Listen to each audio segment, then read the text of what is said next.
విశ్వ గారు సార్ నమస్తే సార్. నమస్తే సార్, నేను వెంకట్ ఎన్టీవీ సార్. సార్ నమస్తే సార్. మీరు మీ ఏ ఈవెంట్కైనా నందమూరి హీరోస్ని తీస్తుంటారు కదా, ఇదేంటి మరి సడన్గా మా బాస్ని పిలిచారు, నందమూరి కాంపౌండ్ నుంచి ఇటు వచ్చారు?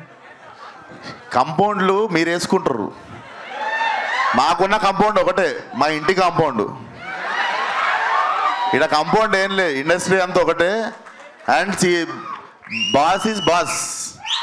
అండ్ మేము అభిమానించేటోళ్ళు ఉంటారు.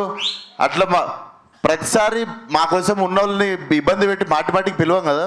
అండ్ దీంట్లో మాకు ఫ్యూచర్ ప్రొడ్యూసర్ రిలేషన్ ఉండొచ్చు, మా రిలేషన్ ఉండొచ్చు. అండ్ మా నాన్నకి చిరంజీవి గారికి రాజకీయాల టైం నుండి పరిచయం ఉంది. సో ఆ టైంలో మా డాడీ ఎమ్మెల్యే కంటెస్టెంట్ మలక్పేటలో. He was always like well wisher since when I was kid. So రావడానికి 1000 కారణాలు ఉంటాయి. మీరేయకుండి కాంపౌండ్లు. ఆల్రెడీ అనవసరంగా లేని వాటికి అందరు హేట్రేట్లు పెంచుకొని ఒకరినొకరు ఏవేవో అనుకుంటారు.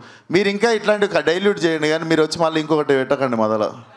This is very clean place.